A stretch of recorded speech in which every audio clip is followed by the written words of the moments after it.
दोस्तों, मैं नवीन आप सभी लोगों का स्वागत करता हूं अपने नवीन स्टडी ओशन यूट्यूब चैनल में। आज मैं आप सभी को class 12th physics chapter first main heading है कूलाम का नियम, इसके बारे में डिस्कस करूंगा कि कूलाम का नियम क्या होता है। ठीक है, सबसे पहले मैंने इसके पिछले वीडियो में आवेश के बारे में बताया है आपको कि आवेश क्या चीज़ होती है, कितने प्रकार की होती है। आवेश दो प्रकार के होते हैं, धनात्मक और ऋणात्मक। ठीक है, तो यहाँ पर कूलाम का नियम है। कूलाम ने क्या किया है, दो बिंदुओं के मध्य जो भी बल लगता है, दो बिंदु आवेशों के बीच में जो बल लगता है उसके बारे में व्याख्या की है। तो सबसे पहले हम आपको कूलाम का नियम बताते हैं। कूलाम का नियम क्या होता है? इस नियम के अनुसार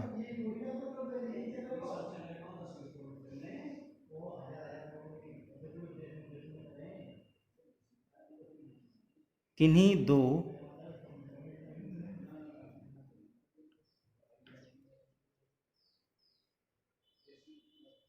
स्थिर बिंदु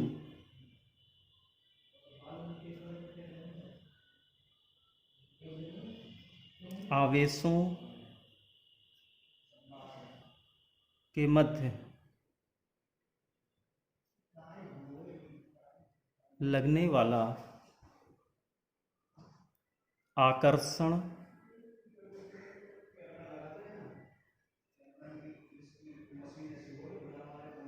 अथवा प्रतिकर्षण का बल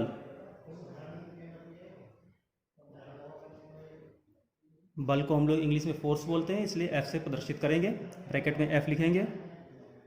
उन दोनों आवेशों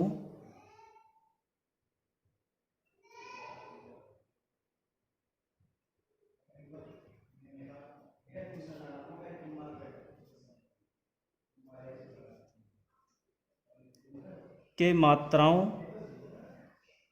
उन दोनों आवेशों की मात्राओं के गुणनफल के अनुक्रमानुपाती या समानुपाती, कुछ भी कह सकते हैं, तथा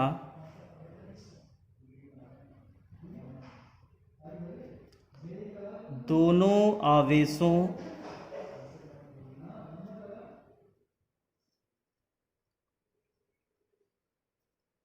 के बीच की दूरी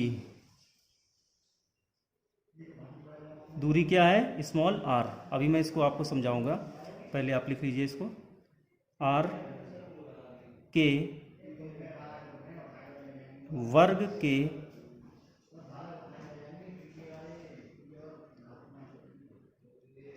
व्युत्क्रमानुपाती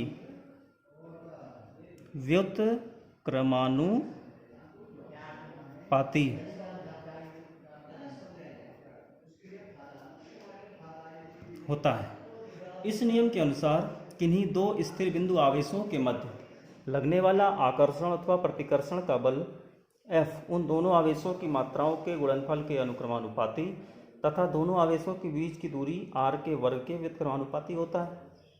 ठीक है, अब इसको हम लोग प्रूफ करेंगे। देखिए, दो बिंदु आवेश हैं। ठीक है, दो बिंदु आवेश हैं A और B। A पर मान लिया स्मॉल q1 चार्ज है, B पर स्मॉल q2, और इन दोनों के बीच की दूरी स्मॉल r है। ठीक है, तो कूलाम के नियम के अनुसार किन्हीं दो स्थिर बिंदु आवेशों के मध्य यानी q1 और q2 के मध्य लगने वाला आकर्षण अथवा प्रतिकर्षण। देखिए, आकर्षण और प्रतिकर्षण बल मैं आपको बता दूं कि आकर्षण कब होता है, प्रतिकर्षण कब होता है। ये रफ में मैं आपको बता रहा हूं। आकर्षण बल कब लगेगा? आकर्षण बल जब लगेगा यदि एक आवेश प्लस और दूसरा माइनस है। ठीक है ना, तो आकर्षण बल लगेगा। ठीक, इसका दूसरा जो नाम है इसको हम ये भी बोल सकते हैं कि विजातीय, मीन्स विभिन्न प्रकार के आवेश। विजातीय आवेशों के बीच आकर्षण बल लगता है। ठीक है, तो एक नंबर तो ये हो गया आकर्षण बल। फिर नंबर 2 प्रतिकर्षण। प्रतिकर्षण बल, ये होते हैं सजातीय आवेश, यानी समान प्रकार के आवेश।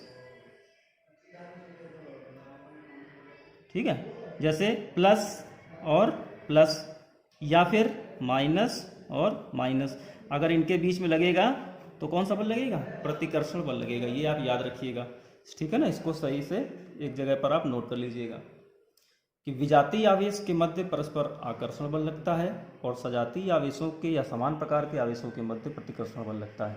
तो ठीक है, वापस पॉइंट पर आते हैं। इसमें बोला गया है कूलाम के नियम के अनुसार कि Q1 और Q2 आकर्षण अथवा प्रतिकर्षण का बल F उन दोनों आवेशों की मात्राओं के गुणनफल क्या होगा? Q1 इंटू Q2 के अनुक्रमानुपाती, तो ये अनुक्रमानुपाती हो गया। ठीक है, इसको समीकरण 1 कर दीजिए। फिर अगले स्टेप में कह रहा है उन दोनों आवेशों की मात्राओं के गुणनफल के अनुक्रमानुपाती तथा दोनों आवेशों के बीच की दूरी r के वर्ग के बल तो वही रहेगा F वर्ग के व्युत्क्रमानुपाती होता है 1/r²। ठीक है, व्युत्क्रम को मैं बता दूं आपको कि अगर हम ऐसे लिखें F is proportional to R, तो ये समान अनुपात है, यानी देखो ये अंश और हर में एक, इसमें भी है इसमें भी एक है। ठीक है ना, ये है समान अनुपात। इसके बाद में अगर हमें व्युत्क्रमानुपाती लिखना है तो F is proportional to 1/r, चूंकि परिभाषा में कहा जा रहा है कि वर्ग के व्युत्क्रमानुपाती होता है, तो हमको यहाँ पे वर्ग करना पड़ेगा, यानी इसको जो है 1/r² करना पड़ेगा। तो ये फार्मूले में हो जाएगा 1/r²। इसको बोल देंगे सेकंड इक्वेशन।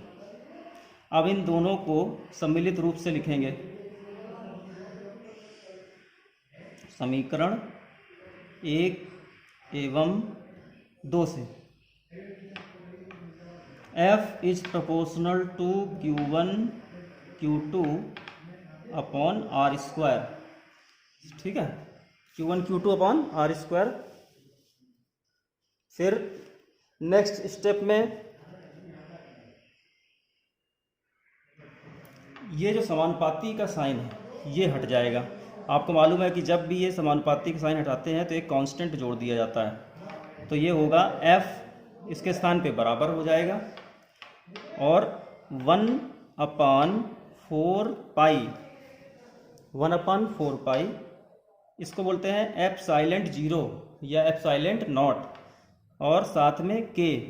ठीक है, केवल कांस्टेंट वैल्यू ये जुड़ रही है into Q1 Q2 upon r²। ठीक, इसके स्थान पर ये आ गया। अब इसी के आगे दोस्तों मैं यहां पर कर देता हूं, K क्या चीज है? माध्यम का परावैद्युतांक है। K बराबर माध्यम का परावैद्युतांक। ठीक, और ये K की वैल्यू होती है 1।